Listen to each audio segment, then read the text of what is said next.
It's Thursday, March 21st, 2019, and you're listening to Beer Temple Insiders Roundtable. Remember, this is what we wanted. Remember, this is what we said. To never be heard or seen from again. Remember, this is what we wanted. Remember, this is what we said. To never be heard or seen from again.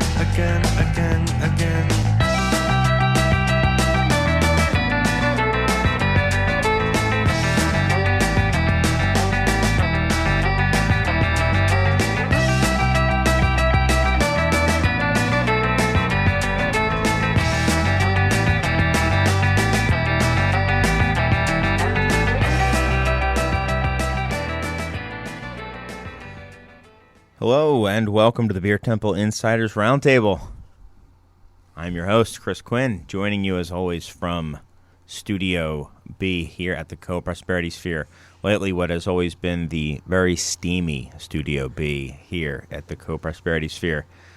But we're going to persevere, and I want to thank Lumpen Radio for having us into the steamy Studio B. And I want to thank everyone who is out there listening. Well, I also specifically want to thank the fearless leader of Lumpen Radio, Mr. Logan Bay, for getting stuff up and running here. This getting us through the typical technical difficulties, but he saved the day yet again, even remotely. Even when he's not here physically, he can make sure that things get fixed. So thank you to Logan. And I want to thank everyone out there who is listening over the airwaves on 105.5 FM. Thank you very much. If you're listening live, you can join the Lumpen Radio chat, which is tlk.io/WLPN. There you go. I remembered. It just took me a bit. If you're listening on podcast or any other streaming service or something like that, thank you as well. Feel free to leave a review, and always appreciate that. Hopefully a good review. Don't worry, Fitz doesn't read them, so you can trash them as much as you want. And yeah, there you go. So I've been going off script last couple shows. I'm going to continue it here and say, for those of you who are listening for the first time, what we're trying to do with this show. Yeah, it's getting a little steamy in here. We got a full house, and it's a little hot, but we'll make it. Yeah, so anyway, what I was going to say is, for those of you listening for the first time, I'd like to give a little rundown of what we do here, or what we're trying to do here on the Insiders Roundtable. And that's basically bring together people who work within the beer industry or are a part of it in one way or another, whether that's making beer or selling beer or facilitating the beer getting made somehow, or making ingredients for it, or covering the beer scene, or drinking it and just loving the final product. That counts too. That's a very important part of the whole process, is the people who enjoy it. I like to get people who are passionate and knowledgeable about craft beer into a room together, even if it's virtually together, and talk about beer topics, stuff that kind of affects our everyday lives. So I want to thank my guests for coming on once again, and I want to get to introducing them. Before I do that, I want to mention that their opinions are their own and are not the opinions of any entity that they may or may not be affiliated with. For example, Lumpen Radio, or I don't know, anyone else. Maybe the Beer Temple, or Beer Karma, anything like that. Yeah. So with that, we'll get to the introductions. We introduce people always the only way that matters, which is by order of seniority. Seniority being how many times you've been on my show. Let me just quickly check in and make sure that St. Mary's isn't beating Villanova. Okay, they're not. Good. Now we can move on. There'll be a couple of those check-ins throughout the show. It's okay. Don't worry about it. As long as everything goes the way it's supposed to be, we'll have no issues. So, Fitz, I think you are the senior member of the panel. Really? Yeah, I believe so. So, as the senior member, you're expected to know that you need to speak into microphones. Yep. That's how it gets recorded. And welcome. Thanks for coming on. Thanks for having me. What have you been up to lately? Traveling. Wait, hold on. Don't tell me. Let me guess. Don't do it. Vermont. No, New York. Oh, Just got back from New York. Went out with Mike to Pastry Town event. Other half was hosting. As you can imagine, it was a lot of pastry stouts as well as some Pastry Town? hazies. Yeah, wow, a lot of pastry boys there. there was a lot of pastry boys there. Yeah, it was a good time. Wonder if Mike was doing some reconnaissance, some R&D for the next Pastry Boys Battle Royale. I don't know. He brought the pastry. Oh, he brought it. He brought Okay. it. Yeah, it was brought in. Got it. Very cool. It was Broughton. So when's the last time you've been in Vermont? Last year. Last fall for FOFA, my first time going to the Festival of Fall something with beers, fall something. Yeah. Farmhouse ales. Yeah, Festival of That's what Farmhouse it Ales. is. I feel like I don't even know you. It's I been know. it's been several months since you've been to Vermont. It has been a little bit, but Wow. spring is coming, and But you brought some beer with you. So where are those beers from that you brought? See what you did? I brought some Hill Farmstead Oh, beers okay. because they're delicious, and everybody should enjoy them. They're Yeah. so yummy. Well, thank you. Thank you. Yeah. My next guest, I'm trying to figure out, I think, Audie, how many times you been on the show? I don't know. Okay. That tells me it's been enough. Mr. Audie Hastings of Omega East, how are you? I'm good. I'm good. What's new with you? Not much. Been really busy. I think last week was really busy at work. I think lots of breweries trying to get things in the tank before the brewers leave for the craft beer brewers conference. Right. Which is Couple 2 weeks, weeks. yeah. So yeah, no, things are going well. We're demolishing some buildings behind where we are. You guys are? Yeah, well, we aren't actually. You're We're having it done. We're paying people to do it. It's a much better way. In April to build a new facility behind where we are right now. So Cool. Expansion. yes, and that leads eventually to the new place, the current place being the brewery and tap room. So Oh, very cool. Any rough timeline for that? don't ask me that. Okay. Good. You've learned that much. You've learned not to answer that question. Yeah. Eventually, That shows. eventually. Yeah. Well, thanks for coming back. Yeah, thanks. Speaking of being back, I think my next guest is taking a long leave of absence, but before that used to be a frequent guest on the show. That's Mr. Jason Notte, Skyping in. How are you, man? Hey, how's it going, Chris? Pretty good. Well, how's life in rural, suburban Portland, Oregon? Is that kind of where you're at? I think you pretty much nailed it. Okay, it's good. rural to the north of me and suburban to the south. So, yeah, things have been going well. Sorry it's been a year and a half. As you know, beer media, not what it used to be. Yes. So I've been doing a lot of personal finance writing, not a lot of beer writing. My last stop was at All About Beer, and we know how that turned out. Right. So otherwise, things are pretty good. I've got one fairly large iron in the fire for where I'm heading next. Can't really say what it is, but you'll be the first to know when it happens. Cool. Well, Yeah. glad to hear that you've got some irons in the fire, and thanks for hopping on Skype and letting us know. You're calling in from the future, as we've said in the past. So Portland has historically been kind of ahead of the curve, so we like to check in to see what we can expect coming up. Future's frightening, Chris. Yeah, It's not the great present's right kind now. of frightening too, but Yeah.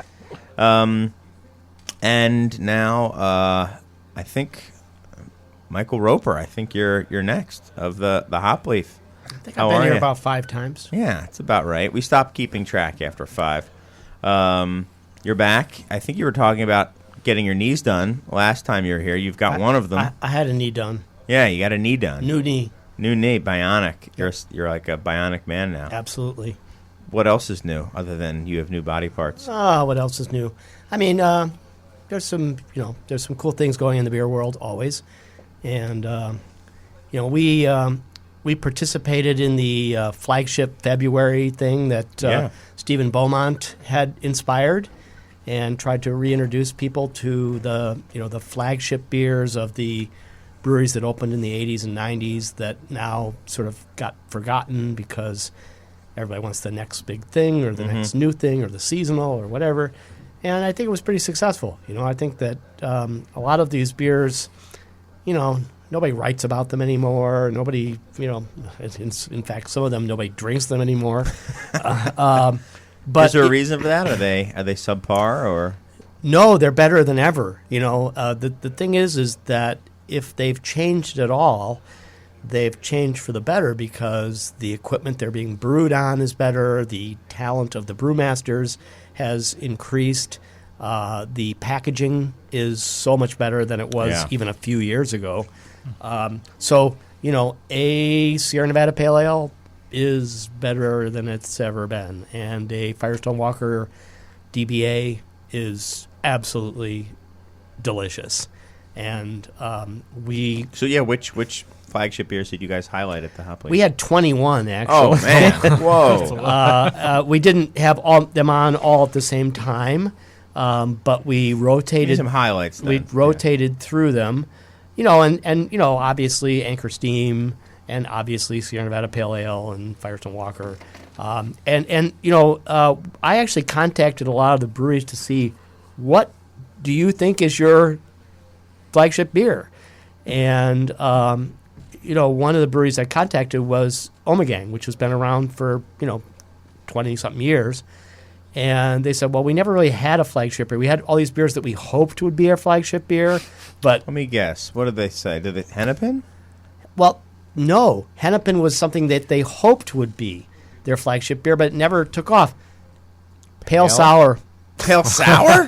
The Pale Sour now is like half of their production. It has, the flagship beer often is not the beer you intended it to be. For Bell's Amber Ale was their flagship beer for years, but it's not their flagship beer anymore. Two Hearted is their flagship beer. So sometimes what you think is the flagship beer, or maybe what was in the early days of the brewery, is surpassed by something else, and then you decide, that's going to be it. Now, in the case of like Allagash White was their flagship beer. That's who they are. It's still probably 70% of their production, at least, yeah. And there's no competitors to that. But with some other breweries, that's not the case. And there's some stuff that people really almost diss, like Fat Tire from New Belgium. Yeah. And I would say that a lot of people who think, oh God, Fat Tire, I'm never going to drink that. They should actually drink one. It's actually really good. Mm-hmm. Brooklyn Lager. It's a really good lager if it's fresh. Yeah. Which often it is not because it doesn't sell that well. But if it is fresh, it's delicious. So any surprises for you, or ones that you kind of forgot how much you liked, or I would say rediscovered maybe? I would say for me, probably not, because I'm old. Because you just I always drink those beers anyway, and I'm the cranky guy. It's like I don't really care what's new. I want to drink the beer that I loved 10 years ago. I want Mendocino Red Hawk or Red Tail, whatever. Red Tail Ale. Well, no, I don't think I was surprised, but I sometimes I'm surprised because I'm disappointed that people didn't also don't like it. Yeah, they didn't give it a try. Because it wasn't the hot new thing. But we did sell through. We brought in all those beers. We did sell them all through. So, that's good. Tells me something that if I suggest something, maybe they'll give it a chance. I always find it interesting when people are uninterested in a beer because they see it all the time but have never had it, where they say, like, oh, yeah, I've seen, I don't know, Fat Tire all the time. This is true about things other than beer. Yeah. But it's like, oh, yeah, they see it everywhere. Don't think that it's maybe everywhere because it's pretty good, and then never try it just because it's so, ubiquitous in craft beer circles or other circles, but it is, and I think probably everybody is somewhat guilty of that. But anyway, we've got a lot of guests. Yes. So we'll have to move on. But thank you for coming on. I think Mike Pallen of Microphone Brewing, you're next. What's new with you, man, since you've been on last? It's been a long time. I don't know where to put my hands anymore. Like, what do I... where do I go? Yeah, it's been a long time. We've been busy with travel and doing fests every weekend, and getting our new space open. So that was a huge focus of us. We got lucky enough where our tenant next to us got bought out. They moved out, and we took over the space immediately and built it out. And that gave us the luxury to now have a barrel room, a packaging space with a canning line, and then also an additional tasting room, which is huge for us because, we suffered the whole fact of 45 occupancy, having lines, and people getting discouraged from coming out with groups and stuff like that. So now we've actually gone from 45 to 110 occupancy overnight. Last week we opened up on Friday. Yeah, I was going to say, so you guys, we opened on Friday, and the serendipitous part of it was that it was 2 years to the date that we opened up the initial tasting room. Oh, that's cool. So that's awesome. Just things, like timelines, Audie. It's like you never can predict when something's going to get finished. But I was literally pulling occupancy Thursday, hanging up some posters on the wall Thursday night, and then opened the doors Friday. So it was pretty cool. Congratulations on that. I was in the space, I think, at this point, maybe just a couple weeks before you opened it, and saw a very big, very blue bar made by a mutual friend, Mr. Nick Segura. Yep. Yeah, who Mr. also did the beer Temple bar. Yeah. Yeah, he's never said no to me. So I was like, the first time, let's do a gray bar. He's like, all right, let's do it. And then this one's like, let's go blue. And he's like, all right. He did push back to me on the blue tables, and I'm like, nope. We're going blue tables, and I think everything after it kind of settled in, it's not too blue overload. It's perfect. So the room came together, and so far feedback has been really, really good. Whereas the old tasting room was very communal and very loud, this is very subdued and laid back and intimate. Kind of gives you that. Are they two separate spaces, or is it just kind of did it open up the space? It's two separate spaces, but there is a little connecting hallway. Got it. So you can come into the left side and experience the old tasting room, or go to the right side and experience the new tasting room. Cool. So that gives us now the opportunity to do special releases in there, private parties, or just have that extra occupancy, which is great. Awesome. Well, congratulations on that. Yep. And last but certainly not least is Mr. Eric Padilla. Where are you? I don't even remember where you're brewing at now. Every time you seem to be somewhere. They let me in the door, so I just start making beer. Okay. Have you started your new gig yet? Officially? Yes, I'm officially at Moore Brewing now. All right. Park. Well, congratulations. Yeah. Thank you. Yeah. Previously at Corridor, where you since last time you've been on, you've taken home some hardware. You've gotten a couple GABF medals, right? Yeah. Stoutfest medal. Yeah, the trophy. Yeah, the trophy. Pretty heavy trophy. Is it? Yeah. It's not. It's really heavy. Not plastic. Okay. Yeah, those Corcoran brothers really know how to make stainless steel stuff. Well, cool. What's Well, I know what's new with you. How's the new gig? When did you start? Tomorrow will actually 1 week. So Friday of last week. Yeah. Got it. So, what are you brewing at Moore right now? English milds or English milds? Yeah, a lot of ambers and good blondes, contemporary stuff. Yeah, good. I like to hear that. I wish you all the best. I think you're in for a lot of success. Yeah, cool. Well, awesome. That was. You know what? I think. Well, we should probably give a station ID. We started a little late because of you, Serge. Your fault. So I do want to mention that you're listening to 105.5 FM Lumpin Radio. This is the Beer Temple Insiders Roundtable, and I am your host, Chris Quinn. I am joined by many guests that we just introduced. So if you're just tuning in, wait till the podcast comes out and hit back for a couple minutes. You'll hear everybody. But what I quickly want to go through before we take a little station break is, are there any beers out there that people have had recently that they enjoyed, or beers that they're looking forward to having? Maybe something from Vermont that you've had recently, Fitz, or will be having soon when you go there again. There we go. I wanted to take a picture of it because I thought it was just absolutely delicious.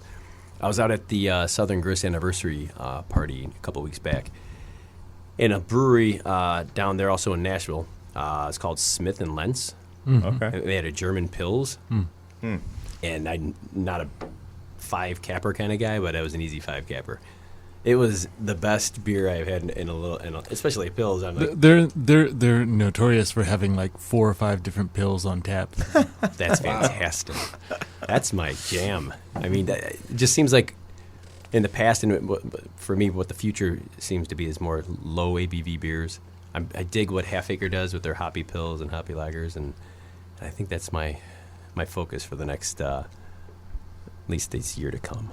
Okay. And saisons are really tasty too. You gonna make saisons at more? If I can fit If them you in get between the lactose English in 'em. miles, yeah. Yeah. But yeah, Smith and Lentz, that pills just blew me away. Yeah. Awesome.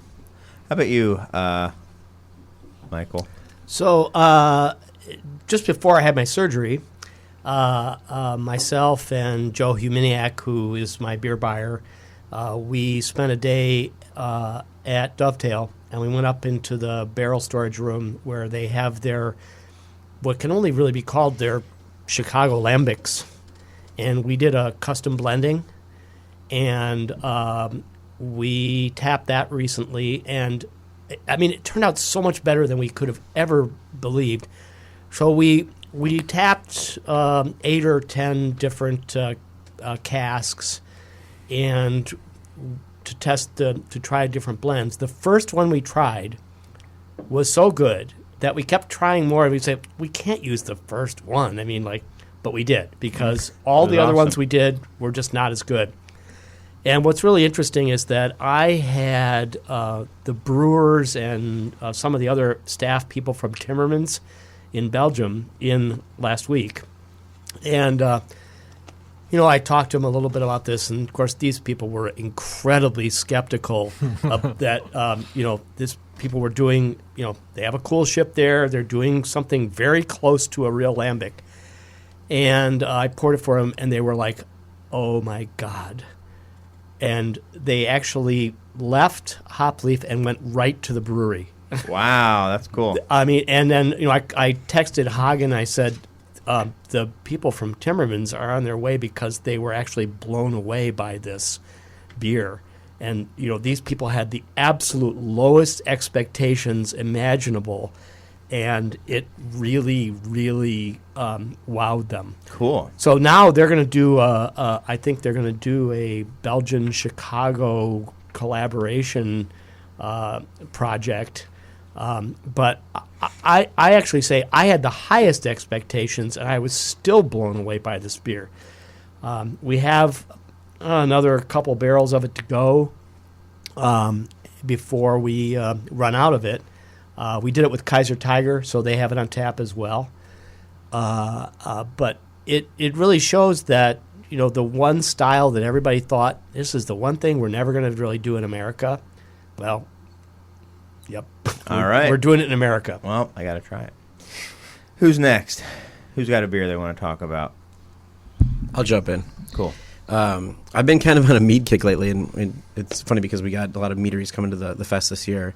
And Southern Grist came up for a collaboration and brought their collab with Gerrit Geest, which was the Reboog road trip. And I thought it was a really fun take on how to bring mead and beer together.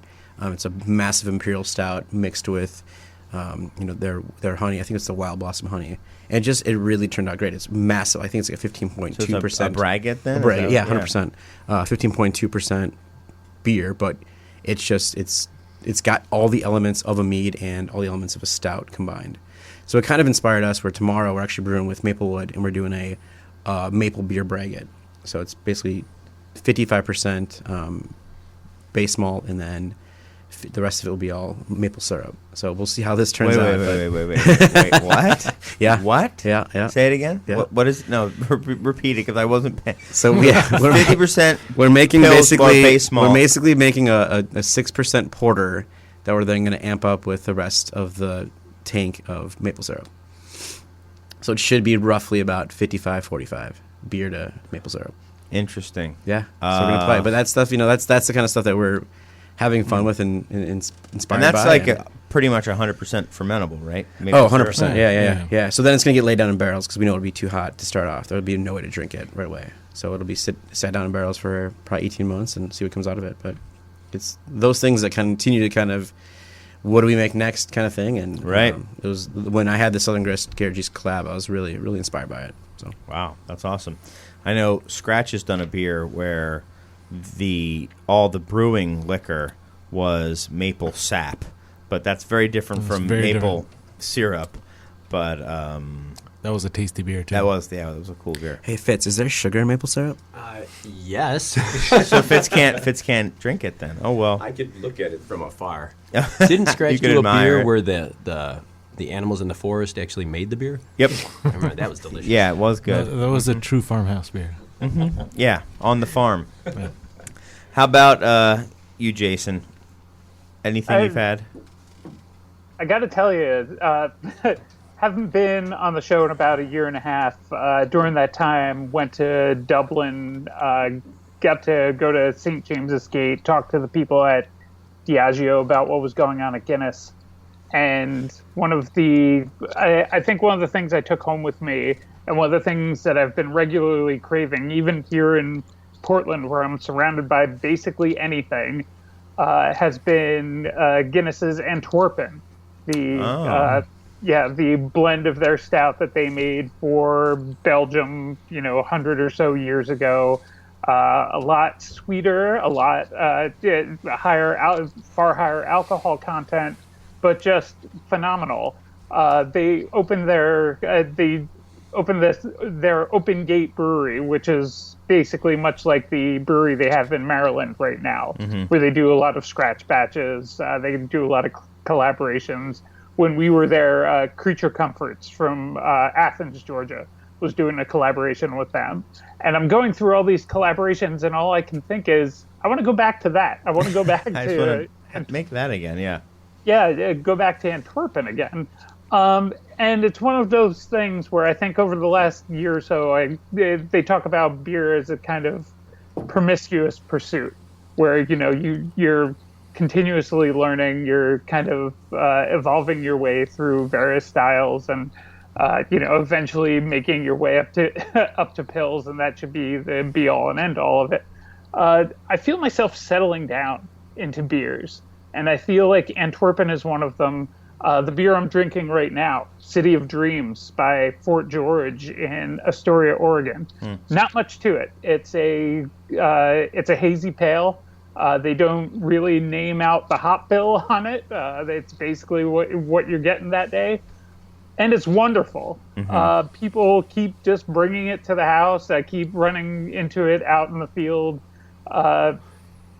It's readily accessible. It comes in little 12-ounce cans that Carson Ellis, the illustrator of the Wildwood series, puts together.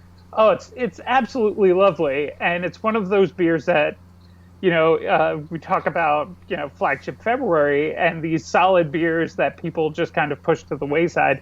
It's going to end up being one of those beers. And I think that's just the saddest thing, because it is an exceptional beer. It's one of those beers that I've had multiples of. And, when I was covering beer, that wasn't something I had the liberty to do. Yeah. Well, that's cool. I don't know how often they're going to make that Antwerpen, but I'm very interested to try it. I have not had it. Has anyone in here had it? You had it? Did you like it, Michael? Yeah, it's good. Yeah, I wanted to try it. It sounded interesting to me. I saw it on tap in Philadelphia at a bar in Philly, and was stunned just to see it, available in a keg. Yeah. I don't know how much longer they're going to keep making it either, but Diageo, if you're listening, that's something that should maybe stick around. Yeah, he is.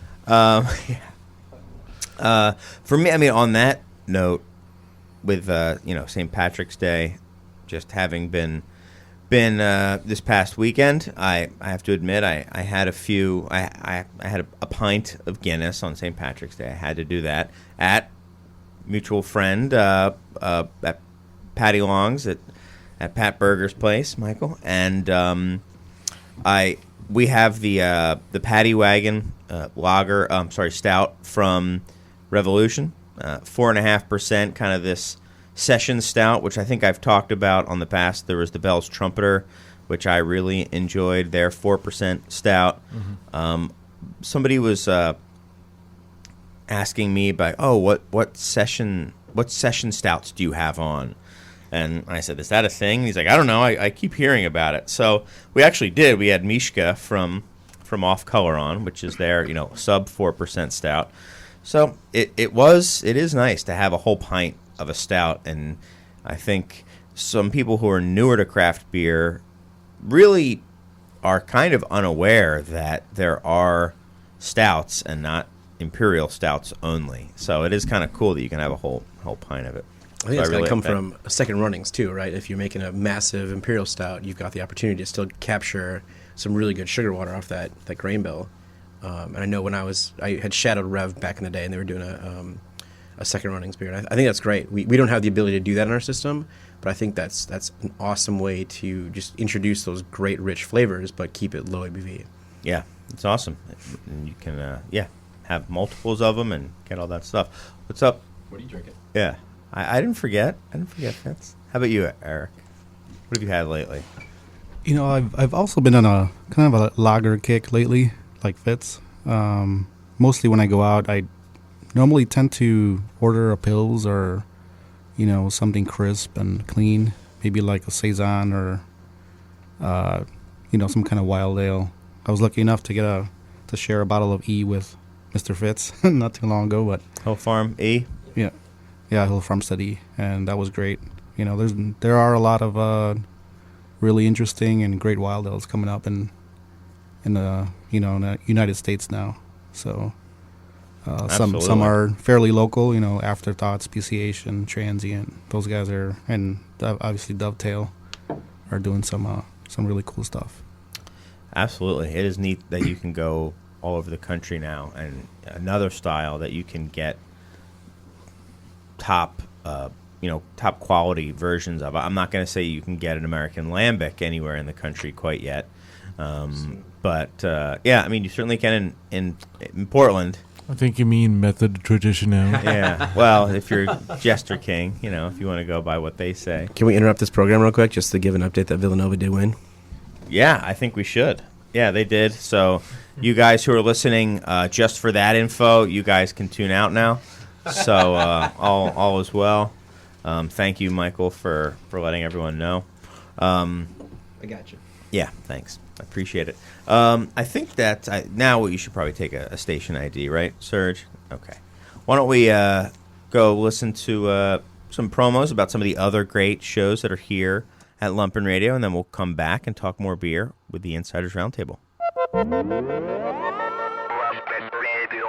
Welcome back to the Beer Temple Insiders Roundtable. I'm your host, Chris Quinn, and I'm joined by Jason Noddy, Adi Hastings, Michael Roper, Fitz, Who Likes Beer, Eric Padilla, and Mike Pallen.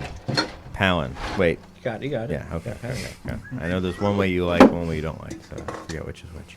Anyway, thanks everyone for sticking around. There you go, Fitz. Crinkle some more cans into the mic if you could, please. Don't talk into the mic, just crinkle cans into the mic. There you go. Senior guest, everyone. Senior guest. Okay. He can get away with anything. Yeah. So I wanted something I've noticed, and I wanted to see if it was I don't know, Jason, if you could weigh in on this as well. It seems like there's an explosion of expansions in the suburban area here in Chicago, and I know like Moore's got a big expansion that they announced, I believe, and Mike, you guys just expanded. I think Pollyanna just announced an expansion. Noon Whistle. A whole bunch. Unanay. I lost Unanay, that's some, right. I lost some weight. So okay, the good. opposite of that. Yeah. But you live in the city, so That's true, so it doesn't count. That's the whole point. You go to suburbia, you got some, expanding people out there. Oh. we get comfortable out there. Yeah. I was just I'm curious why I don't know, or not curious why. I just wanted to talk a little bit about that, see if it was just a Chicago thing. I don't know if that's the case in Portland, or if Portland went through the same kind of phase. I know it's a much more mature market than here in Illinois, but I don't know. What do you think, Mike? I think that I'm going to speak from my own experience, but just watching us around us, we were kind of all in the same phase. We all started about 3 years ago, we kind of got through that build out phase and rebuilt our funds, and now we're like, all right, we built a crowd, we built an audience, we've outgrown our current space.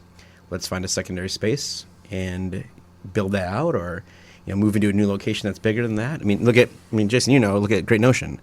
They went from the brew pub to the new big space, and it's just like we're kind of in that same time frame as you go through these first years of depleting all of your funds and getting through the ground. We were down at our last tri-clamp. We had $0 in our bank account the day we opened up. We had to steal tri-clamps from one tank to just connect hoses to a tank.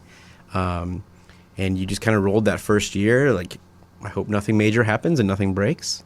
And then you go year 2 and you fix things that do break. And then you start plotting out what's going to happen in that.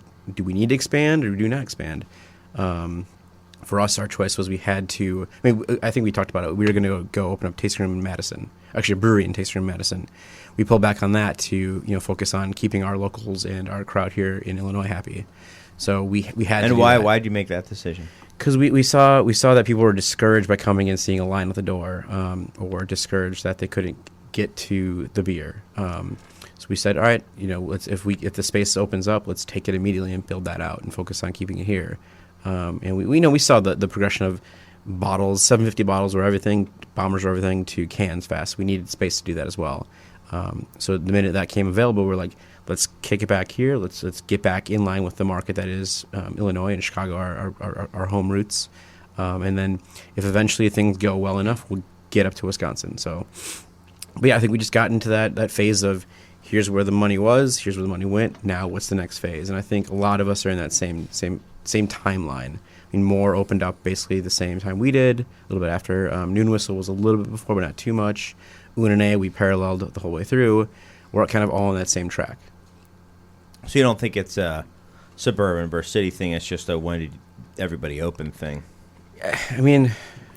Well, space is cheaper out in the suburbs. That's just going to get to exactly. It's that's the easiest thing to go to is that a lot of us come from working in the city breweries, and we're like, all right, 4,000 square feet should be fine. We can get it out in the suburbs for dirt cheap, not a huge risk. But then all of a sudden year 2 goes, 4,000 square feet, we have no room. We're playing Tetris every morning. Now let's find a 20,000 square foot warehouse if you can, which is a lot easier to do in the suburbs than in the city.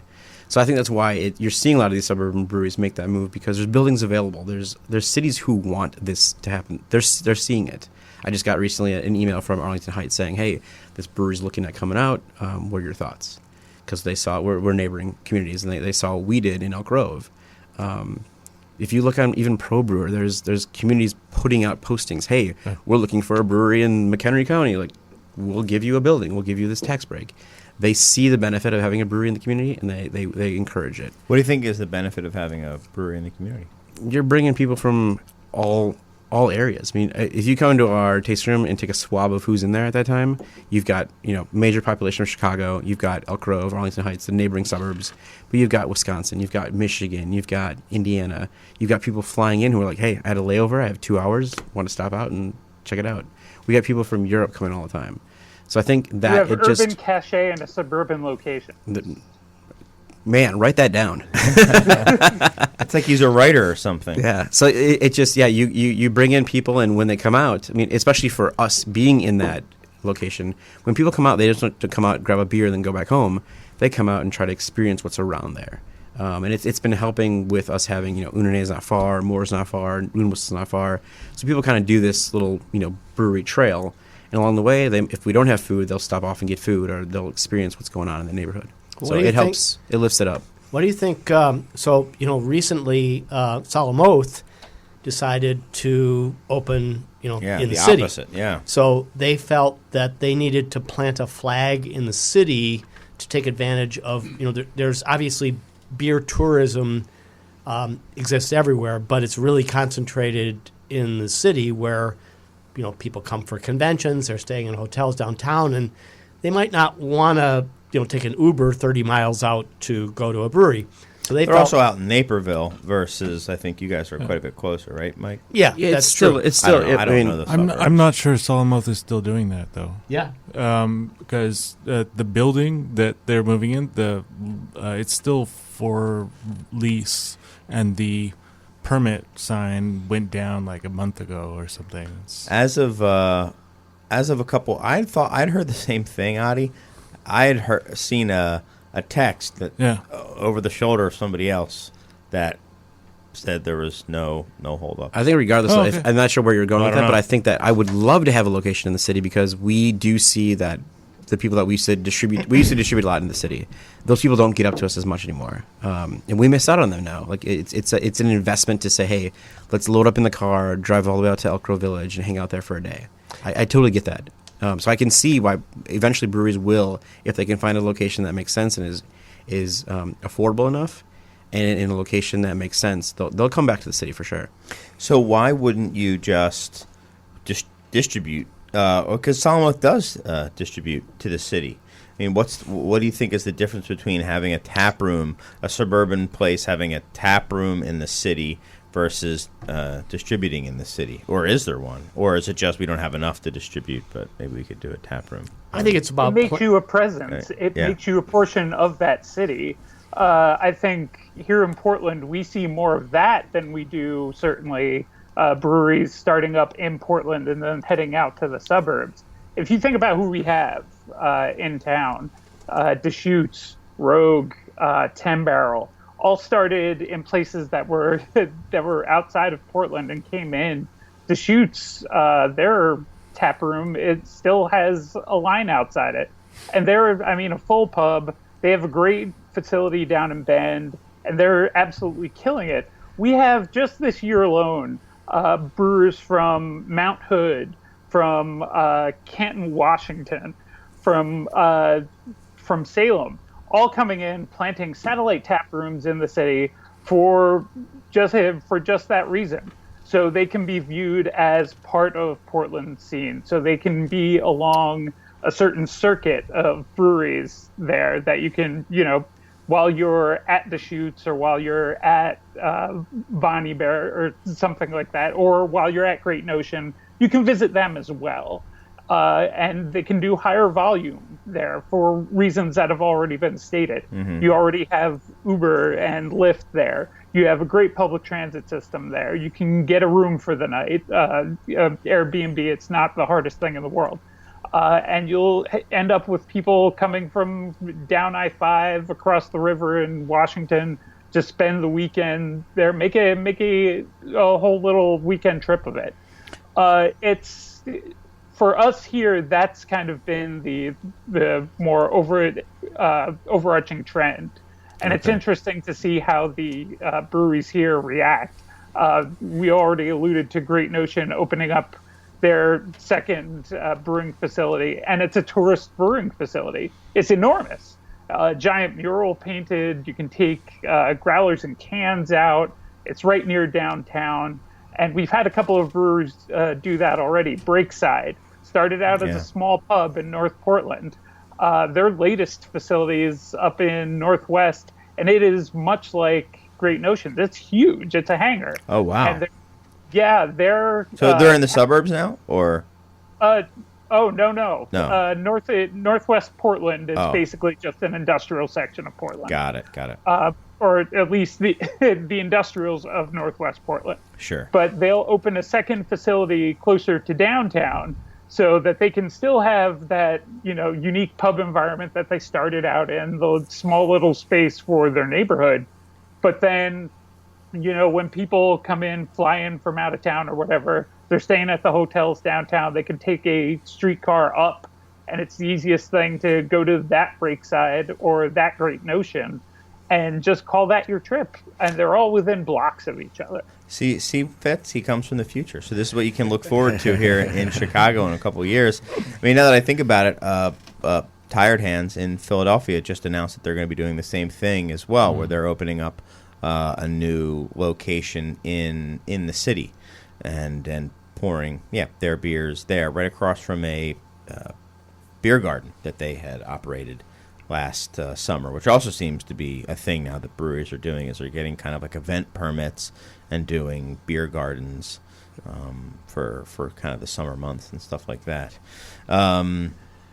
I wonder if Solemn Oath doing so well, they wanted to open up a place in Chicago, or are they not doing as well and they wanted to open a place up in Chicago? I just wonder what the I think what was behind you're that. insinuating that they feel like they need to be in Chicago. Because if they didn't need to be, why would they be doing it? Right. And I think that's exactly what Mike was saying as well. He feels like he's missing out on some people now because they're not in the city, but it's easier for them to walk down the street or hop on the L or something like that and get to Logan Square than it is to what if they don't own a car, and can't get out to Right. Well, Elk Grove because of Village, those something like reasons, that. Mike put a tap handle at the Green Lady for people that can't get all the way out in the suburbs. At least they can try his beers there. Right. But I can't. I mean, just because you're in Chicago doesn't mean you're going to be successful. How's Jolly Pumpkin doing in Hyde Park? Not very well. Yeah. Right. And then poor Burnt City. I mean, they were here and they expanded a little bit too quick, and now they're downsizing. I was just wondering what's Alamos' ideas, if anybody knew behind why they. I mean, I actually think that they see they're a little hamstrung, but I also have been to the tap room that they have in their brewery, and it's very primitive. I mean, it is a tap room the way that I identified tap rooms 10 years ago. You take a tour of the brewery, and then they have like plastic cups and they serve for a little samples of their beer. It's not a place anybody would like go if they weren't taking a tour of the brewery. Whereas, I'm sure whatever they build in the city will be a place to hang out. And then some of the locations of some of the early suburban breweries tended to be in like industrial parks and stuff that were not like, I mean, nobody lives around there. There's, it's not like it's not going to be a destination like a corner pub. It's an industrial park. And they were also a little earlier to the game where some of the municipalities weren't as open to Absolutely. the idea and wanted to kind of push them away versus, come in and are recruiting places now, which is the exact opposite. And here, Prime, we're right on the town square. We want everyone to kind of come in and see you. So it could be something. I mean, it's probably a lot of things, but yeah, I mean, it sounds like, they want to get in on they don't want to be forgotten about what I'm sure is their largest market, which is the city of Chicago. And with everyone opening up a tap room, I mean, it's not a huge surprise that tap rooms are very popular right now, or on premise, I'll call them, whatever you want to say. And they probably want to get in on that too, because there's a lot of reasons why that's good. One, they're popular just in popular beer drinking culture right now. And two, I mean, the margins are better.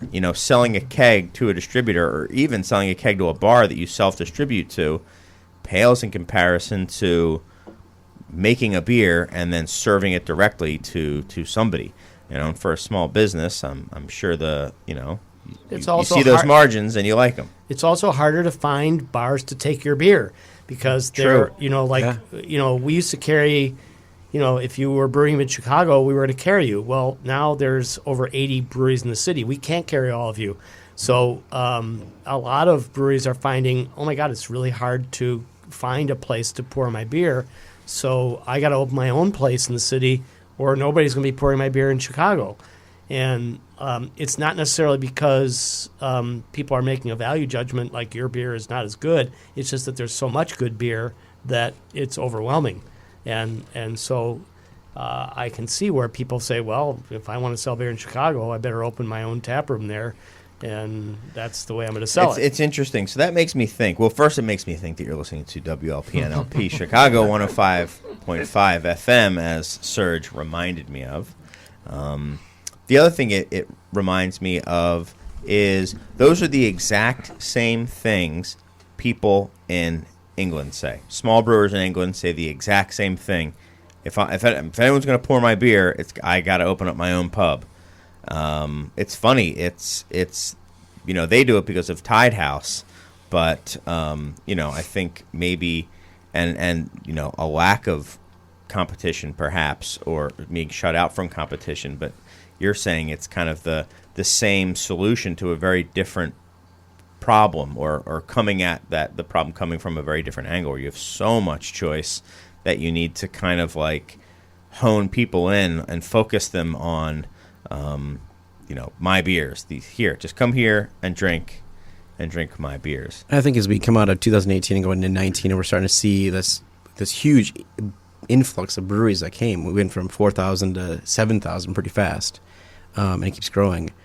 I think the safer move for a brewery is, instead of expanding and get a 60-barrel brewery and pumping your beer out everywhere and being like, oh my God, we're going to sell this, is stick to your 15 or 30 and then open up a satellite tasting room that, gives another experience for your brand in a location that, could be, high traffic or, back in the city that you were from.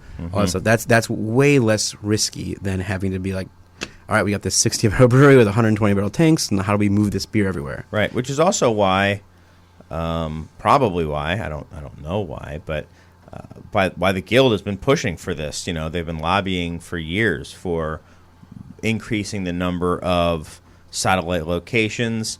It's something that has just been happening across the country. I don't know when that went into effect, or if it ever wasn't allowed in Portland, or rather in Oregon.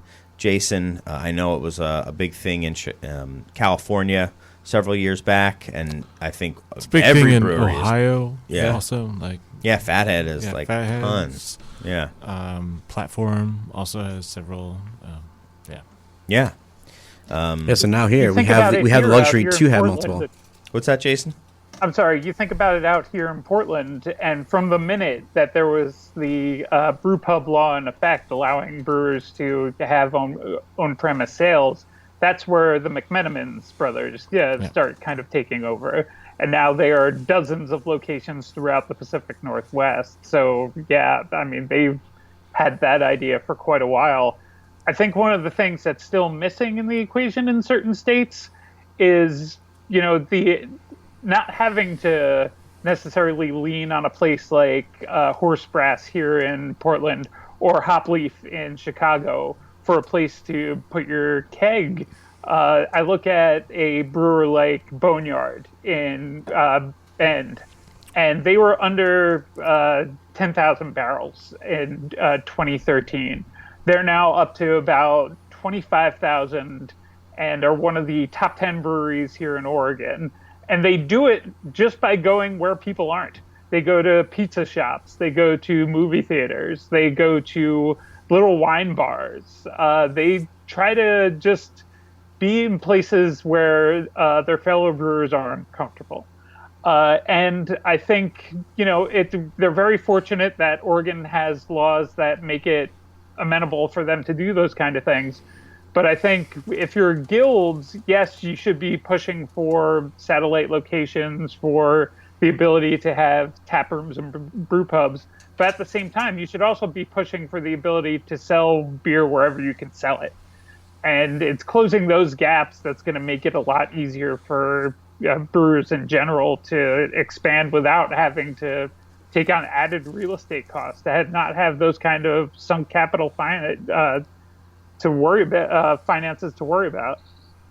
It's an interesting point. I know there's been a couple breweries here in Chicago that have done very much the same thing. They've looked at places that seem to be underserved and kind of hiding in plain sight often. Like, this place doesn't have reps hounding the beer buyer all the time and has a lot of people coming through and drinking from there for taps. Maybe one of them can be from me, and have had a lot of success with that. So it's interesting how people are getting more savvy. I'm sure it's driving some of the big guys nuts, but you don't have to feel bad for them because I'm sure they have a horde of salespeople to push back when the pain gets too hard. Interesting stuff. What were you were going to say something, Mike, before? Oh, just to the fact that the laws have changed here in Illinois, where it's definitely beneficial for us to have multiple locations and move beer around, and we can produce at one location and move it to another location where we couldn't do that before. And those things are just giving us now, where 2 years ago you couldn't do that, so a lot of breweries weren't able to do that. Now they can, and it gives you that opportunity to do so. I think if we had the opportunity to find a space in Chicago, we'd be back here in a heartbeat for sure. Mm-hmm. And I think now, from what I had heard from Solemn Oath, now I don't know if this is actually the case. I'm just saying what I had heard is it was going to be kind of like a pot on a stove type brew system where it was just going to be, really in name only. I think that's kind of what Ballast Point has done as well. And then you can really get a very small space that's economical, get a little storefront, get a little draft system. Shoot, you could even do, a kegerator system in there and just ship your beer to your satellite location, and that's really not a lot of cost. Well, the Ballast Point case is interesting because they ship in beer from Ballast Point, California. Yeah, I mean that's but they also have a yeah. they also have a 3.5 barrel brew house there and have started to make beer there. So, I mean, they're making beer. Yeah. It's Ballast Point beer, but when I was there, I think there was one beer that was made there. Is Jolly Pumpkin brewing any beer down in Hyde Park? know. It doesn't. No. seem- I think it's when just I was a there, taster room, yeah. yeah, do when they I even was have a brew house down there? there's a little. You can't even. It's unique in that customers can't even see it. It's a Mr. Beer. It's like Still in the box. It's. But when I was there, they weren't brewing any beer there. But I think that they, had this tiny brew system just so that they could convince people that it's a brew pub, but it's basically just a place to sell their Satellite tap room. Yeah. And what's really interesting is since they opened that, and they have other facilities in Michigan, their beer has almost vanished from the shelves everywhere else. We stopped being able to get their beer. We haven't got a new beer from them in so long. We were talking with a reporter one time, and he was asking. I was talking about breweries that have pulled out of the market, and we were trying to go through some, and we were trying to decide. We're like, well, I think Jolly Pumpkin has, and then we said, well, no, they can't. They've got a brew. They've got a tap room here in the city, but I haven't seen We them can't get at kegs. all. We can't get bottles. Yeah. And it's been like a year or so, and we stopped carrying them. Because it was a waste of time, So If why I have them on had their to menu? guess, if I had to just give a hot take and throw shade at people, I would say that it's the distributor that they're with, who seems to be pretty terrible with a lot of small craft breweries. You could. Yeah, I know there's some other importers that they work with that are also effectively not in the market anymore because the distributor just cannot be bothered by small or esoteric breweries when they can push, satellite brands of, Bud Miller Coors. Yeah. So it's a shame. But I think that is also a reason that you have to, that people like Mike and Eric, have to kind of go their own way because if you are going to get some distribution, you can do self-distribution, but if you're going to go through somebody, which is great that you can now do that, if you're going to go through a distributor, at least here in Chicago, if you're going to go with one of the big guys, I mean, there's really 4 big guys, and one of them, their book is so laden with stuff that you're never going to get any time.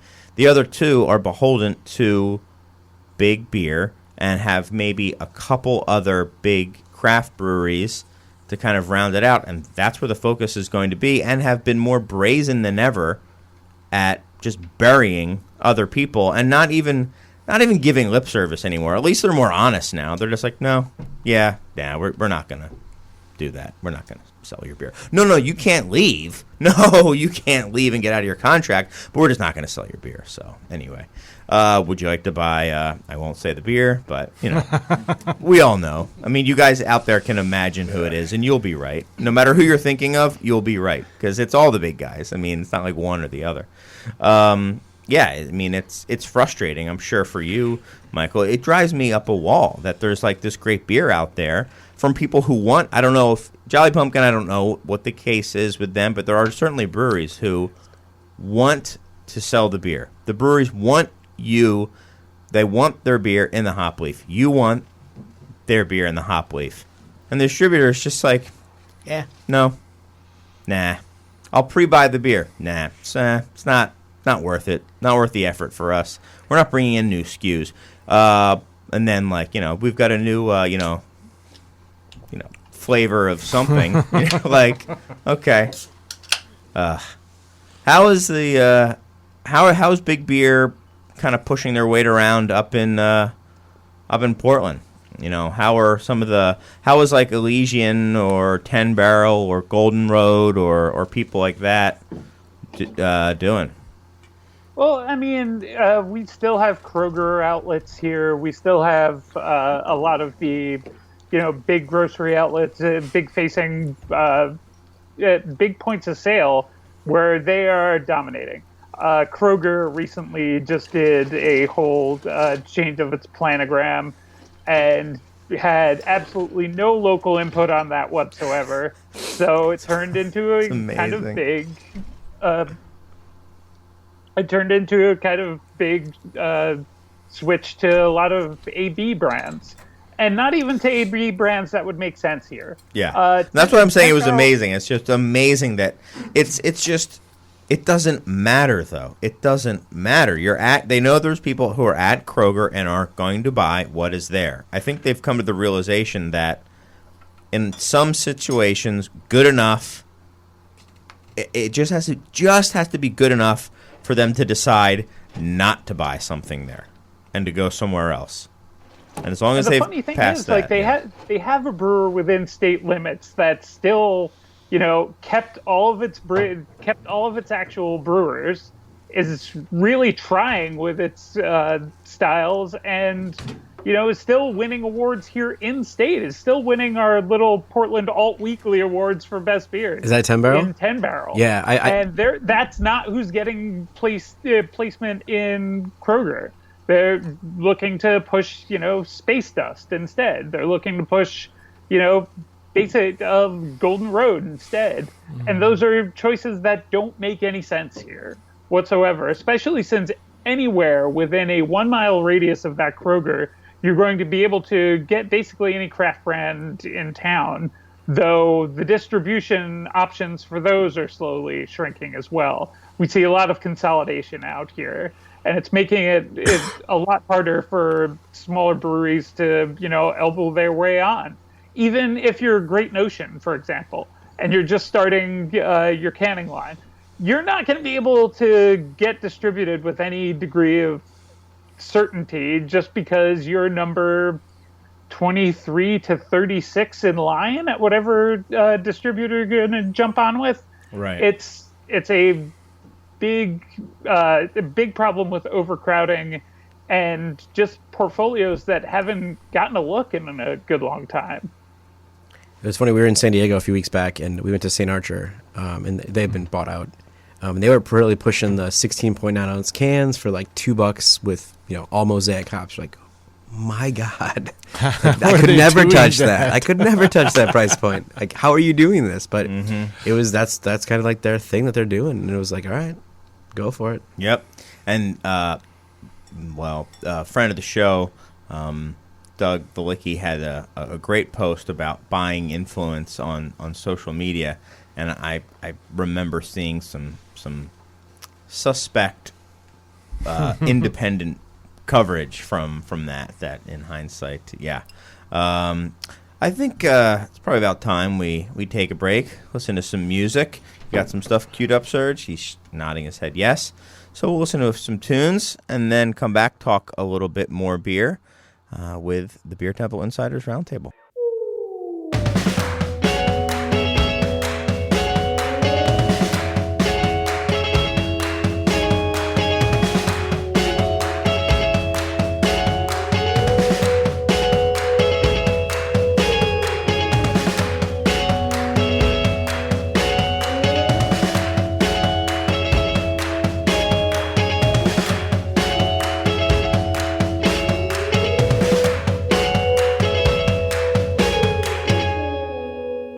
Welcome back to the Beer Temple Insiders Roundtable. I'm your host, Chris Quinn, and I am joined by Mike Pallen, Eric Padilla, Fitz, who... What do you like again? Beer. Oh. Yeah, Hill Farmstead. Hill Farmstead. Vermont. Fitz, who likes Vermont. Very deep voice. Yes, that's true. That wasn't you. Michael Roper, Adi Hastings, and Jason Noddy. And I think I may switch it up last second, guys. I don't know. I'm feeling I'm going to change the topic a little bit. I was going to talk about craft beer. Where the heck are we? I've talked about that quite a bit. I want to change it up. Where do you want to be? Where do you want to see craft beer in 5 years? In your dream, I'm going to start with you, Fitz. In your, like, if it was your dream come true, but try to be somewhat realistic, like best case scenario of what could happen. Where would you like to see craft beer be in, let's say, 5 years? I'd like to go into a brewery and see maybe 2 or 3 of the beers, hazies, 1 or 2 pastry stouts, and then the rest of the menu, easy drinking. So saisons and pilsners, and lagers. That's my focus. Lower ABV, because at the end of the day, you still need to get home. And I think the best conversations are over low ABV beers, and they get out of hand when you do the high ABV beers, and it gets a little rowdy. So you want it to be Germany, but with hazies and pastry stouts. I always like that. I mean, yeah, I like them. I like the hazies. They were juicy. They're delicious. You were an early adopter. You were as early an adopter on that style as anyone I know. And I've always been you have to hand it to me. I have not changed. I'm not hating on those styles. They've never been my favorite. I do like, Heady Topper I thought was really cool when it came out, and I still really like Focal Banger. Oh yeah, it's a great beer. I mean, I like them, but it's never what I reach for. One of my friends reminded me he listens to your show, and I think it was your, I don't know, however many episodes it was there, whatever that last year. I love this beer. It's no, easy. but he said we all went around and said, I think it was like November, December. It's like, all right, what do you see for the future next year? And I said hazies are going to be huge, and stouts with adjuncts. And you had 2 people who were here were just like, no, it's going to be, I don't know. Belgians are big. They're going to be bigger. And I was like, does that guy have stock in Belgians? Why is he pushing that so hard? Yeah, so that's where I want it to be. I've said for a while that I think that the IPAs are going in this cycle where it got really, really big, and it got to double IPAs and as bitter as you can be, and then it kind of reset and went to session IPAs, and then I said it was going to go to hoppy pilsners and pilsners.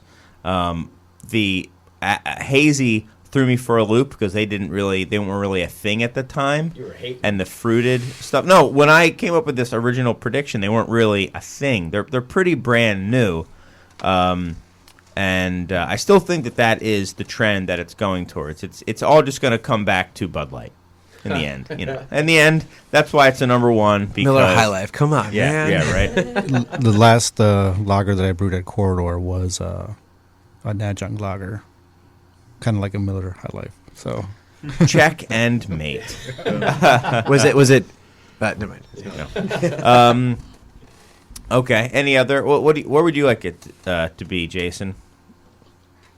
Out of the industrial park and into the streets. I think you're well beyond the stage of this corner of the industry's maturity, where you can just shove your business into an industrial park and hope that people will come. I would love to see both cities and towns and brewers just kind of come together and figure out a way to get these brewers who are kind of operating on the fringes into places where people can access them without, having to take an Uber for like 10 miles or have to, go somewhere that's completely unwalkable. To make them, if you feel that there are these pillars of your community, make them a part of your community. I see it around the area where I'm living. There are 2 or 3 breweries that are not well served by the area where they've been put, but that's about what they can afford. And we have a city to my south that about 3 years ago was doing what you guys were talking about, where they're like, hey, we have this space. It would be great for a brewery. Why don't you guys come in? They didn't extend this offer to the breweries that already existed here. They were like, hey, Portland breweries, why don't you come in and do this? If you value these businesses, show them a little love, give them a little bit of help. If you can help them through the numerous logistical hurdles that you've placed in front of them, that would be great. But when it works, I look at this brewery in Pendleton, Oregon, Prodigal Son. Pendleton does not have much going on. It has a big rodeo. It has the Pendleton wool mill, and it doesn't have much else. but people will make Pendleton adjustments for shirts. Who doesn't know the Pendleton Wool Mill? I mean, come on. And let me tell you, it's one of the few things downtown, and it's been able to draw up more business downtown, draw people on its own. These businesses can do things for your community. I'd love to see more partnerships and fewer breweries next to like a PC warehouse or a plumbing supply company. Just at first, I thought you were going with like a more of like a distribution angle. Get this beer out. You'd like to see it, more saturated. But really, you're saying you want to see the places of creation, the actual breweries in more commercial areas versus manufacturing areas. I see. I think it 100% makes more sense to me. And no, I kind of go the opposite way. Does more beer need to be in the distribution channel at this point? Absolutely not. It's just creating more problems than it's worth. Do you need to go to more village model if you're going to succeed as a brewery in a smaller town or smaller city? Yeah, 100% you do. And I think it's those breweries that have situated themselves in those kind of places. Fort George, the brewery I was drinking before, is a prime example of that. Just took over an old auto parts plant, a old auto repair shop. And turned it into something really special. If you invest in these communities, it'll come back to you. All right. What do you say, Michael? Well, I mean, 5 years from now, I mean, I would like to see the normalization of craft beer and maybe the de-fetishes. It's like a fetish thing now, and I think that's not a good thing to happen. Can you just clarify what you mean by that? People overly obsessing about every new beer, people standing in line overnight to get a can of beer. I think that I'd like to see it become a little more normal, like part of life. And I would say that maybe we have a model for that. If you go to like a little town in Rioja or a little town in Piemonte in Italy, or you go in the Loire Valley, they've got all their wines there, and it's part of life. It's just not, people don't obsess that much about it because they've been doing it for hundreds of years, and it's really great, and it's just part of life. It's something you drink. It goes great with the food. It's very local. It's part of the pride of the community, but it has become. But it is fetishized outside of that area, though. Well, it is in America. To be fair, yeah. Well, and in China, and in China, yes. But I think that I like the very naturalistic way that a lot of people in wine growing areas who consider themselves farmers more than winemakers, the way that they look at their product. And I think that for small towns, for suburbs, for even for big cities, it would be nice to have this sort of natural relationship with your neighborhood brewery, or that is not like it's not the realm of fanatics. Well, what I would like, I'm not going to say this is my final answer, but one thing I would like to see generally, and I think I'm kind of touching on what you were saying, is I'd like it to be less of a hobby and more of just kind of a part of everyday life. Part of everyday life. Society, yeah. This wonderful convivial beverage that's been with us for centuries. Let's get back and you can still be an enthusiast or someone who can just appreciate it, but there's something weird about, like the aftermarket, the secondary market, the stuff like that. There's trading. It can be gross, or it can be like totally fine too. It can also be people like, I want to legitimately try this beer, and I have a friend who wants to try my beer, and we can swap. But more often than not, well, I don't want to say how often, but often enough, that isn't the case at all, and it's just kind of in the end, it's just beer. Yeah. I mean, I love beer, but it's just beer, and That comes with maturity, I think. You It know, takes a just while to really, realize that. really like. I would like sort of that to be the sort of general attitude. It's part of life. Yeah, And it's one of the good parts of life. Absolutely. Among many. How about you? Either of you guys. One of the brewers. Yeah, I mean, firsthand, I've seen how, and I'll say it, the beer geeks come out, and they're hoarding or trading or selling or whatever, and it kind of takes the fun out of it sometimes. When we make beer, we obviously want people to buy it, but at the same time, we want people who just to enjoy it for what it is, and not to like create some kind of weird concept of status or, I don't know, wealth from trying to resell it. Yeah, beer is a status and it symbol. kinda- Well put. Yeah. It takes the fun out of it. When you're seeing that, you're like, well, I made that beer and I really like it, but these guys are going over there and doing all this crazy stuff. And if it was just we could just sell the beer, people are enjoying it, and not create like this crazy subculture of people on the second market, as it's called or whatever.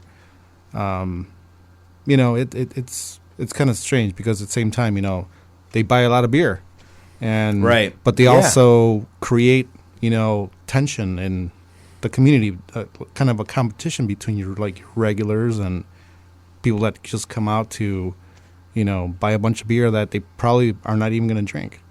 No, you're selling beer. You want people to drink it. Yeah, yeah, absolutely.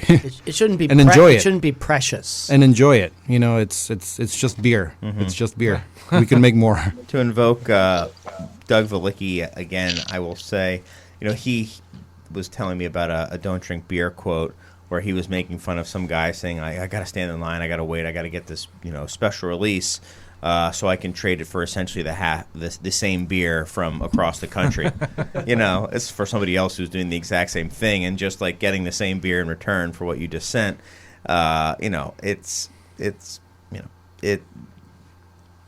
It seems to be a general thing within the industry, or people, not even the industry, but people who've been drinking beer for a while.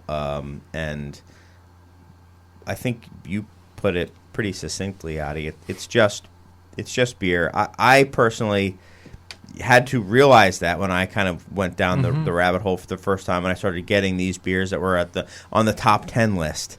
And you're like, wow, this is a great beer. It does not transcend beer. No, This it's beer still is beer. a really good beer, Yeah, but it's still beer. It's still beer. It's And still you beer. drink it, and then it's gone. And it's still never good as batch one. Exactly. How about you, Mike? Man, as we sit here, I've gone through words being stability or appreciation or just understanding. And so Microphone's owned by me and my wife, and we both have different mindsets of the whole idea of what we do. It's, let's make great beer and always strive to make great beer. But she's like, focus on the locals. Don't worry about having to deal with these lines and stuff like that. She's like, just focus on the locals. They're the ones who are supporting you, and the community is behind you and supporting you.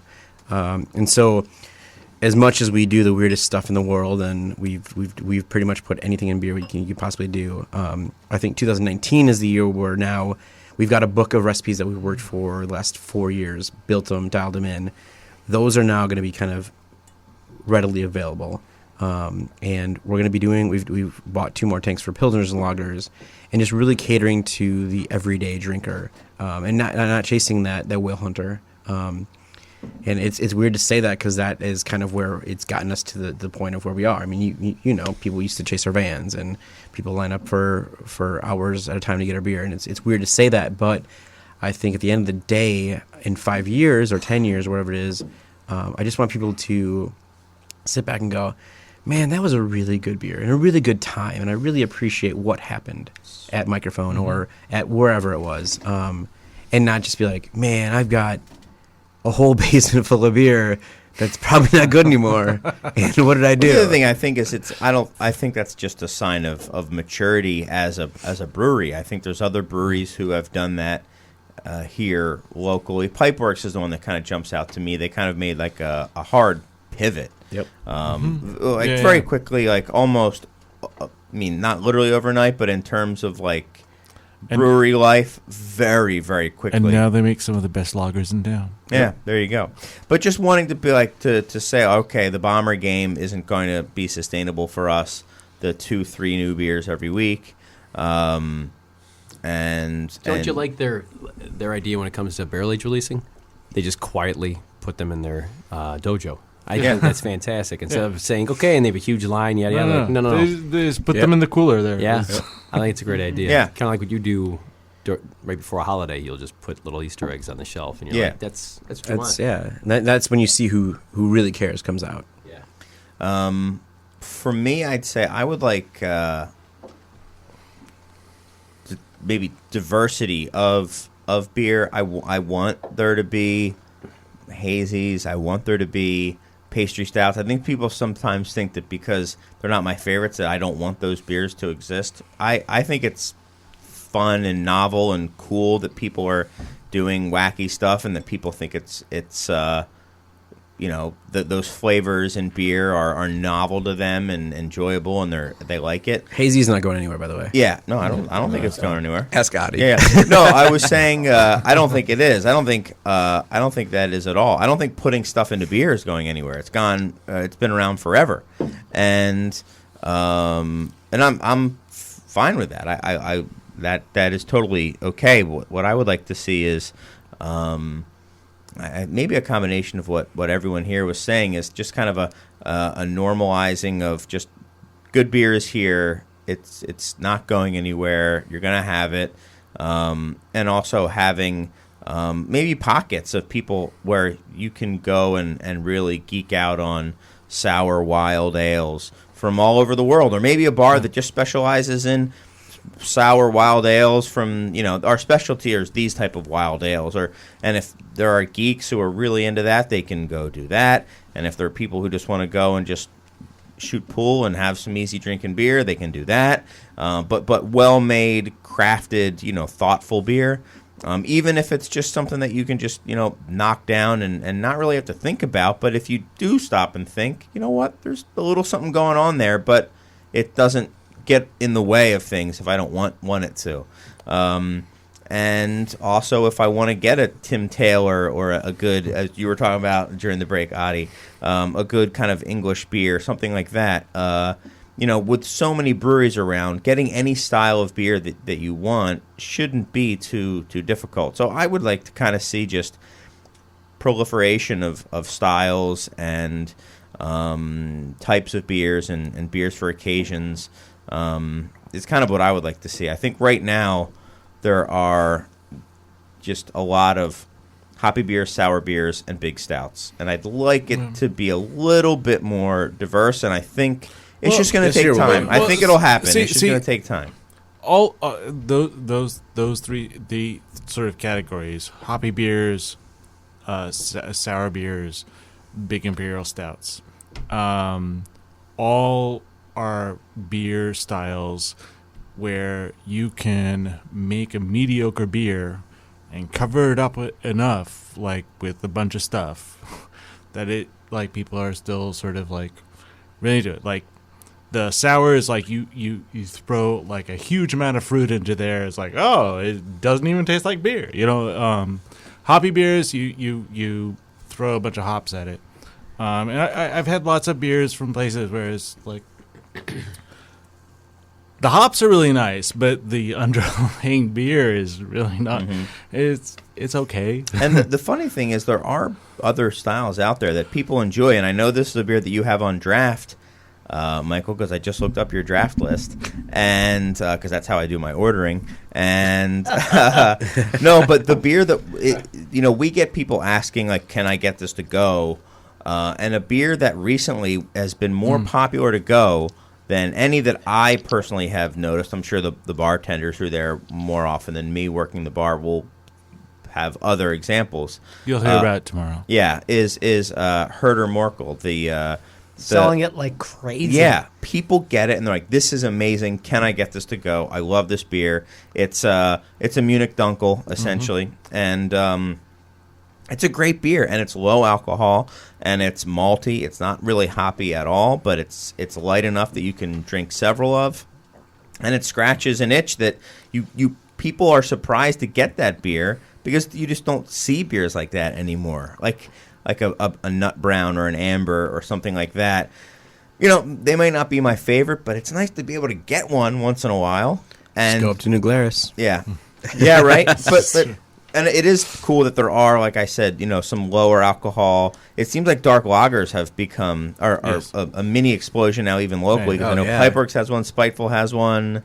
Weren't you telling me that had one for a while? Spiteful sold out of their dark lager before the first thing? Yeah, no, that's awesome. It's great. They're dark lagers. A lot of dark lagers are sort of modeled after the Pivot Mave, which is the Czech dark lager, which you can almost never get here in the United States. So everyone's like building their own sort of interpretations, which I think is awesome. Like they don't tend to be as bitter as that one. That one's a pretty bitter beer.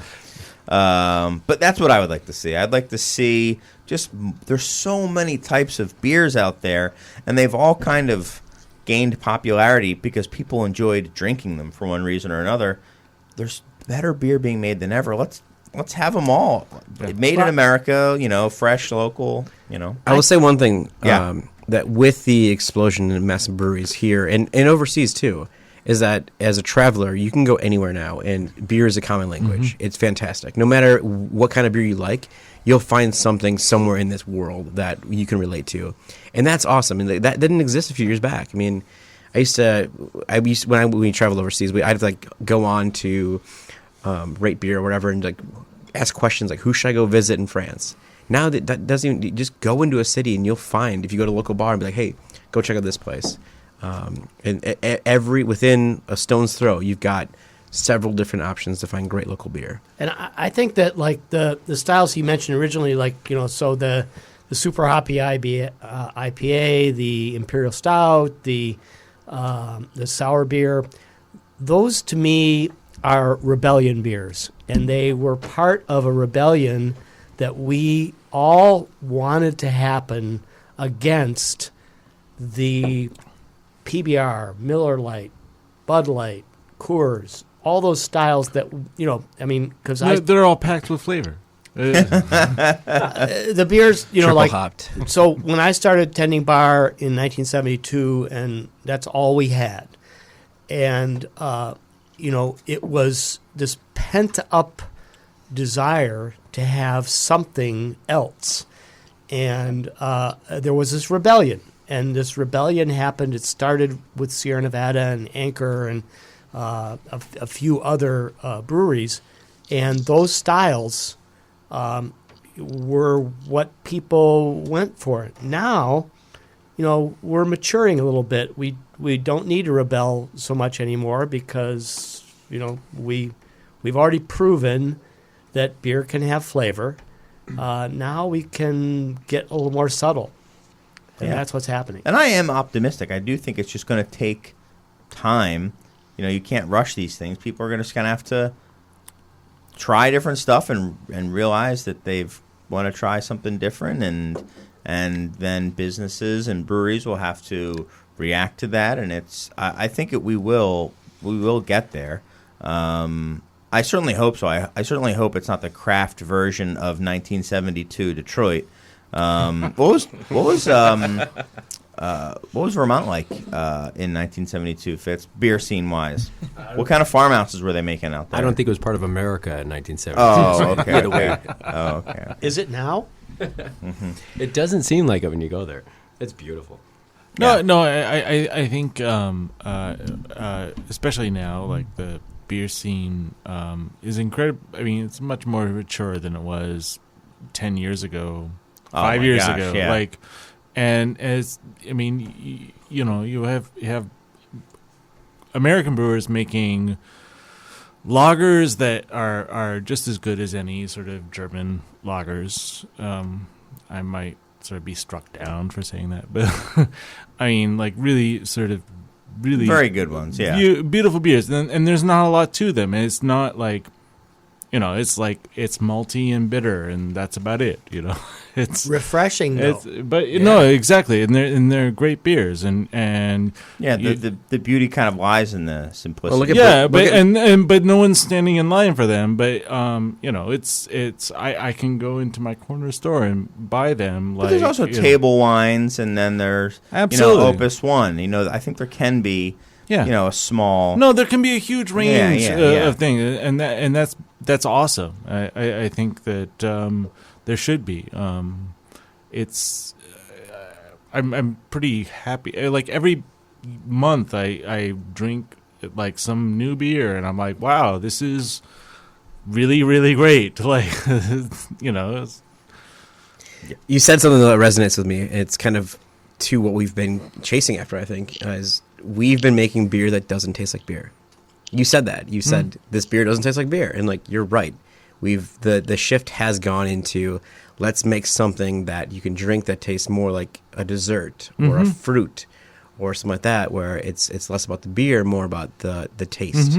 And that's just interesting. I have no idea what to respond to that because we do that all the time.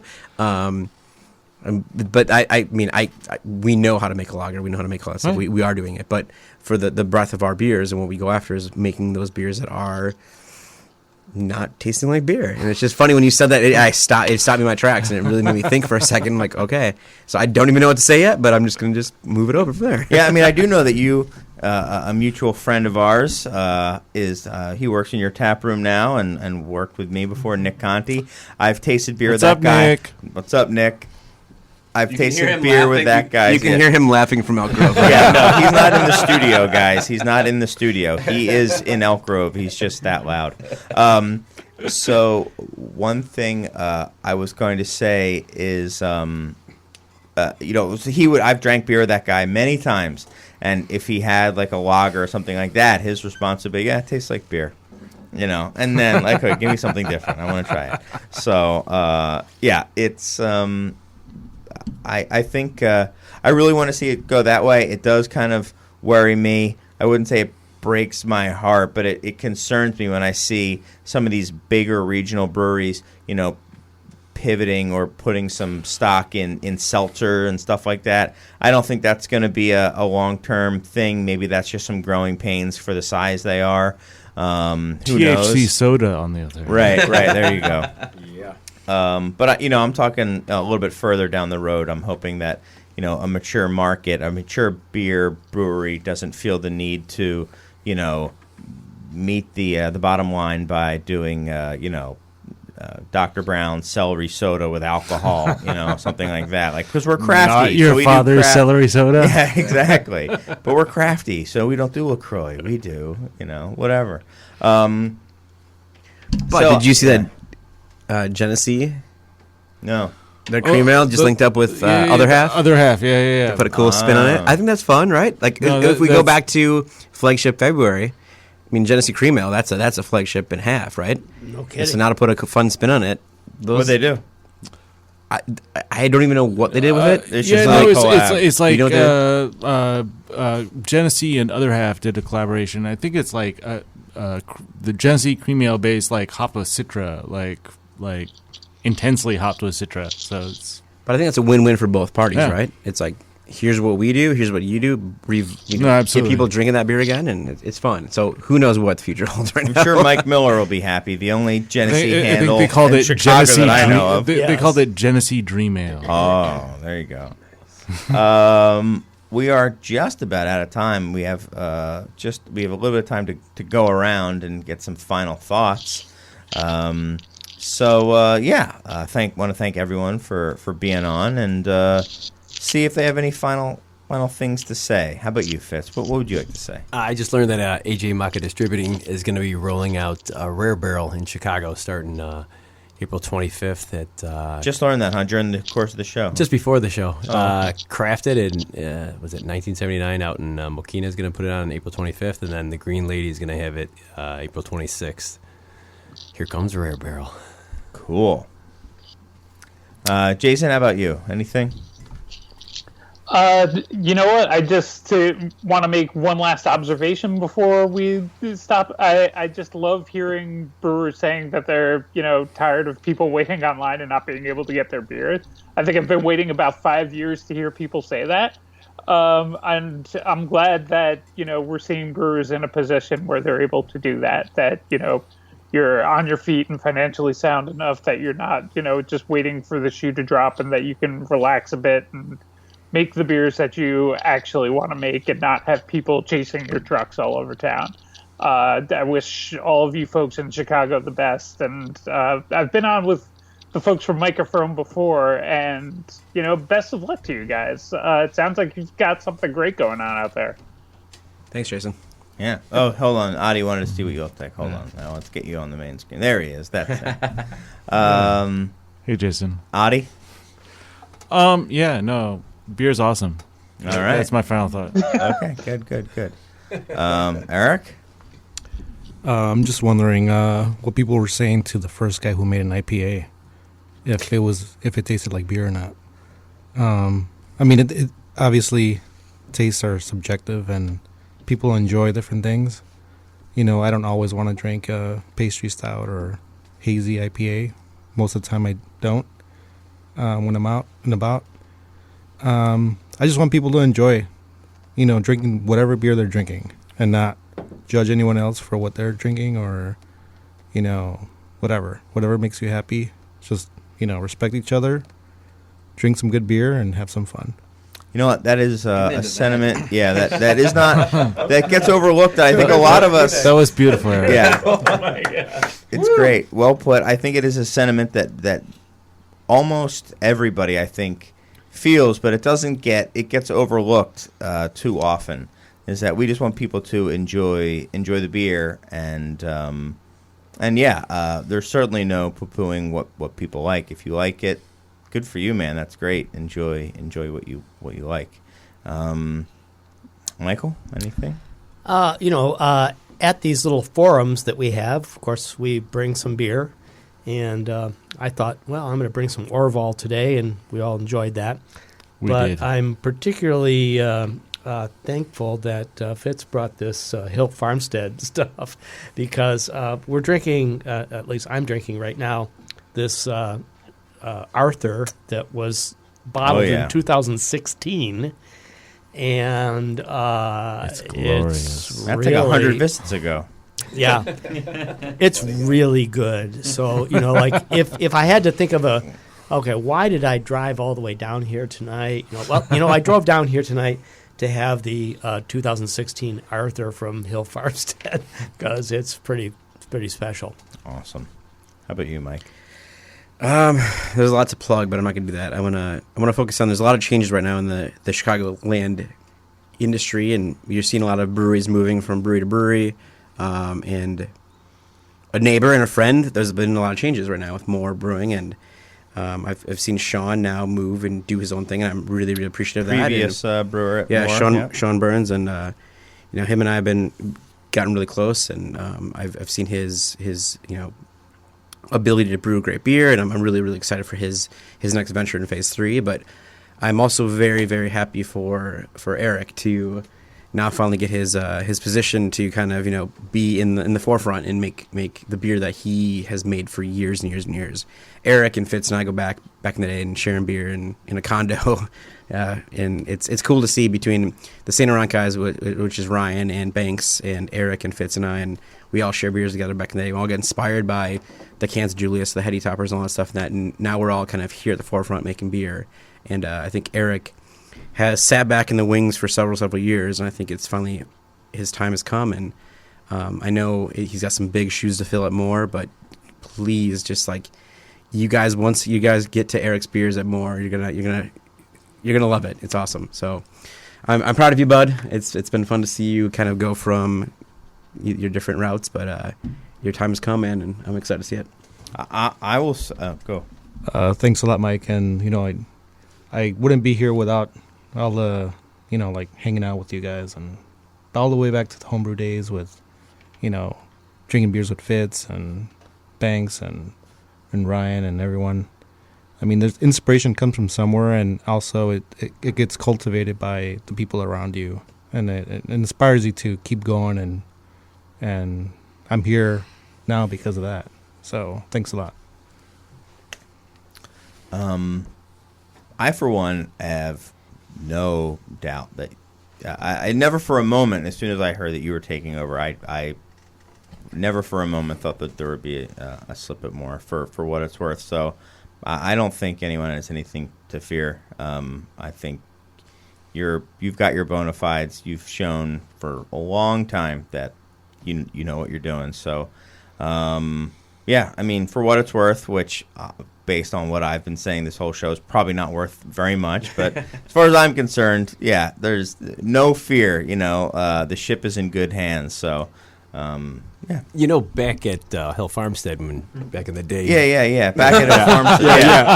Let's talk about that. You're gonna make me blush. Eric brought a homebrew of his black IPA, and Sean poured it. This is before he was brewing professionally. Oh, yeah, he was a home brewer, and he poured it for Sean. Sean stuck around and let us stick around for a little bit, and he tried it. Sean Hill. And he tried it, and he looked at Eric, and he goes, I usually don't drink a full glass of my own beer, but I would like to drink a full glass of this. And then he said, may I share it with my staff?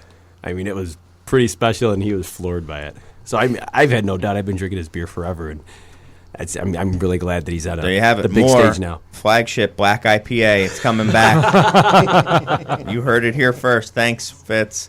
Cement that one in. Thanks, everybody, for coming on. It was a fun show, and I appreciate everyone kind of squeezing into Studio B here. Thanks to all my guests. Thanks to Lumpen Radio for having us on, and thanks mostly to you guys for listening. If I like to say that word of mouth is the best way to kind of spread the word. So if you think that this is a show that people would like listening to, by all means, please let them know about it. And we will be back next week with more of the Beer Temple Insiders Roundtable. So long. Remember, this is what we wanted. Remember, this is what we said. To never be heard or seen from again. Remember, this is what we wanted. Remember, this is what we said. To never be heard or seen from again. Remember, this is what we wanted. Remember, this is what we said. To never be heard or seen from again.